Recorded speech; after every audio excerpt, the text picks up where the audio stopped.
Hello friends, कैसे हैं आप सब। तो आज हम देखेंगे न्यूरॉन का स्ट्रक्चर। इससे पहले वाली वीडियो में हमने ये जाना था कि जो हमारा सेंट्रल नर्वस सिस्टम क्या होता है, पेरिफेरल नर्वस सिस्टम क्या होता है, उसकी क्लासिफिकेशन हमने डिस्कस की थी। तो आगे हमारे पास छोटा सा न्यूरॉन का टॉपिक और उसके जो सैनैप्स होते हैं उसका डायग्राम रह गया था। तो इसमें मैं आपको बताऊंगी कि जो न्यूरॉन होता है उसका स्ट्रक्चर क्या होता है। ठीक है। तो जो न्यूरॉन होता है उसके अंदर क्या होते हैं, डेंड्राइट्स होती हैं। देखो यहाँ पे क्या है, ये डेंड्राइट्स है। डेंड्राइट्स क्या करती हैं, आपके जो सिग्नल होता है एक न्यूरॉन से दूसरे न्यूरॉन पे जो सिग्नल जाता है वो डेंड्राइट की हेल्प से जाता है। ठीक है। और उसके अंदर नेसल्स बॉडी होती है। ठीक है, ये क्या होती है, नेसल्स बॉडी है। ठीक है, साइटोन है, यानी इसको क्या बोलते हैं, पूरे को सेल बॉडी बोलते हैं। ठीक है। और यहाँ पे श्वास सेल है। श्वास सेल किस में होता है, जो ये हमने बनाया पीएनएस का।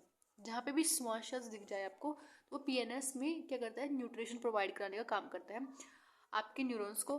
और जो नोड ऑफ रेनवर है, ठीक है, इसको क्या बोलते हैं, नोड ऑफ रेनवर। ठीक है। नेक्स्ट न्यूक्लियस है इसका ये सारा। और यहाँ पे टर्मिनल है। ठीक है, एक्सोन टर्मिनल बोलते हैं इसको। और यहाँ पे क्या होता है, आपकी वेसिकल्स होती है। वेसिकल्स में क्या होता है, आपका जो न्यूरोट्रांसमीटर है वो बनता है। ठीक है, वो सारा मतलब इकट्ठा होता है उसके अंदर आके। और जो वेसिकल्स हैं वो बाद में क्या करती हैं, यहाँ पे मतलब वो ऐसे बाहर आके, तो वो जो न्यूरो है वो रिलीज हो जाता है वहाँ से।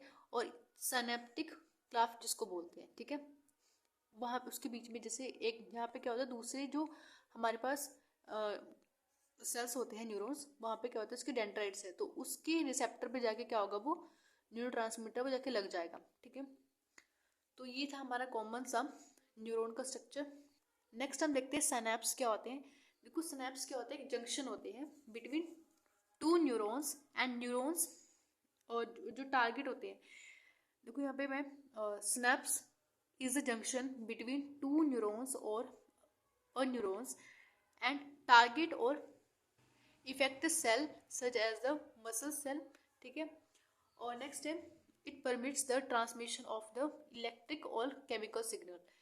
देखो यहाँ पे क्या होता है, देखो ये क्या है हमारा, ये एक दूसरा, ये एक्सोन है, टर्मिनल है उसका। ठीक है। तो यहाँ पे क्या होते हैं, वेसिकल्स होते हैं, इसके अंदर क्या होता है, न्यूरोट्रांसमीटर होते हैं। ठीक है। जब भी कैल्शियम की जो आयंस है, कैल्शियम आयन है, उसका गेट खुलता है, तो यहाँ पे चैनल्स होते हैं उसके। जब भी गेट ओपन होता है, यहाँ पे कैल्शियम क्या करता है, एंटर कर जाता है अंदर। ठीक है। तो जब ये कैल्शियम जो है अंदर एंटर करेगा, जब कैल्शियम अंदर एंटर करेगा तो न्यूरोट्रांसमीटर है वो रिलीज होंगे बाहर। ठीक है। जब न्यूरोट्रांसमीटर बाहर रिलीज होंगे तो यहाँ पे जो रिसेप्टर होते हैं उसके ऊपर जाके अटैच हो जाएगा। ठीक है। और उसको क्या बोलते हैं, सिनेप्टिक क्लेफ्ट। जो सिनेप्टिक क्लेफ्ट क्या होता है, इन दोनों के बीच का जो गैप होता है उसको बोलते हैं सिनेप्टिक क्लेफ्ट। और यहाँ पर क्या है, इसका एक्सोन का टर्मिनल है और ये न्यूरोट्रांसमीटर है आपके इसके अंदर। और ये आपके सिनेप्टिक वेसिकल्स है। ठीक है। इनके अंदर क्या होता है, न्यूरोट्रांसमीटर होता है आपका। और इसको बोलते हैं प्री सिनेप्टिक न्यूरॉन, उसको बोलते हैं पोस्ट सिनेप्टिक न्यूरॉन। ठीक है। नेक्स्ट हम डिस्कस करते हैं न्यूरोट्रांसमीटर क्या होते हैं। देखो न्यूरोट्रांसमीटर क्या होते हैं, is a type of chemical messenger, एक तरह से केमिकल मैसेंजर होते हैं। और ये that transmits the signal across the chemical synapse from one neuron to another. ठीक है। जो न्यूरोट्रांसमीटर क्या करते हैं, हमने पहले भी जैसे हमने डिस्कस किया था, देखो यहाँ पे मैंने बताया था जो न्यूरोट्रांसमीटर होते हैं, ये दूसरा न्यूरॉन है। देखो मान लो ये पहला न्यूरॉन है और ये दूसरा न्यूरॉन है। ठीक है। इसको बोलते हैं प्री सिनेप्टिक न्यूरॉन और पोस्ट सिनेप्टिक न्यूरॉन।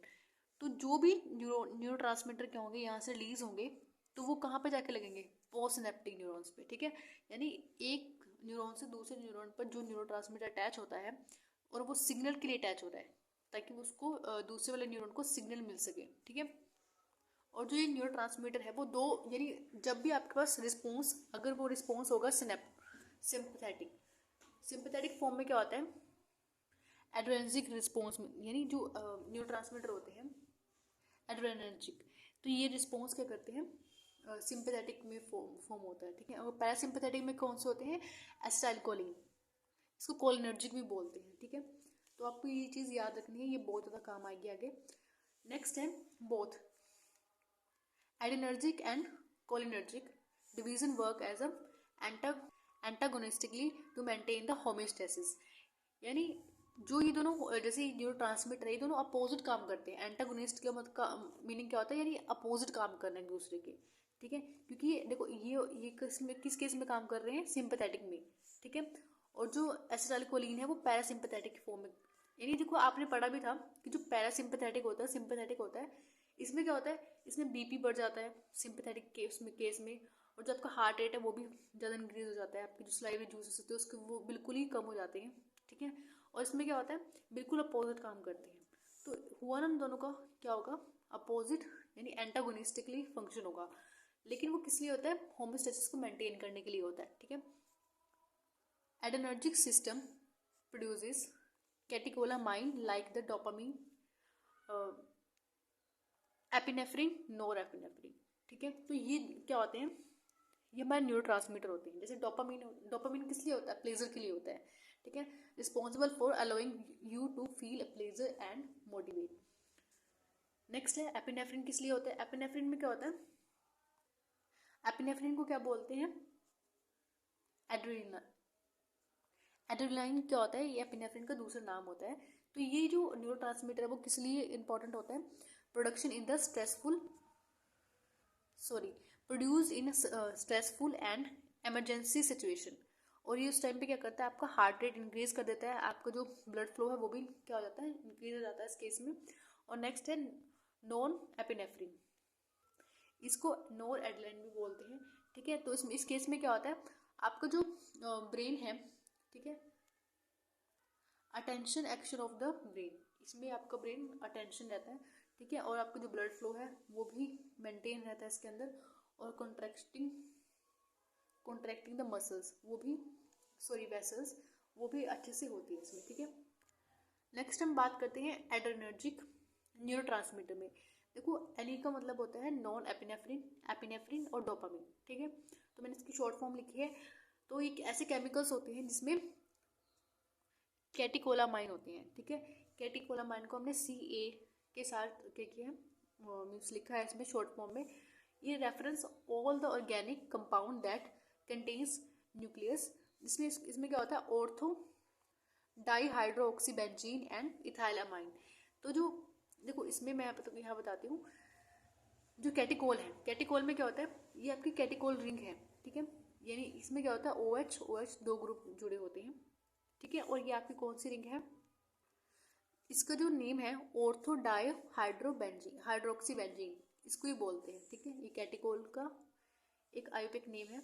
और इसी का नेम है, देखो यहाँ पे इथाइलिन, यहाँ पे कौन सा ग्रुप जुड़ा है, इथाइलिन अमाइन ग्रुप इसमें ऐड हो रखा है। तो इसमें क्या होता है, यानी जो आपके ये डोपामीन और एपिनेफ्रिन, नॉन एपिनेफ्रिन है, इसके अंदर कैटेकोलामाइन ग्रुप है ये ऐड होती है। कैटेकोलामाइन ग्रुप्स कौन से होते हैं, जैसे ये, ठीक है। तो ये क्या होते हैं, कैटेकोलामाइन ग्रुप्स होते हैं जो कि एपिनेफ्रिन, नॉन एपिनेफ्रिन और डोपामीन में होते ही होते हैं, ठीक है। तो ये था हमारा आज का टॉपिक। और अगर आपको अच्छा लगा है तो हमारी वीडियो को लाइक कीजिए और सब्सक्राइब कीजिए, अपने फ्रेंड के साथ शेयर कीजिए। अगर कोई आपको मीन्स कंफ्यूजन है तो हमारे कमेंट सेक्शन में आप बता सकते हैं। And thank you for watching this video.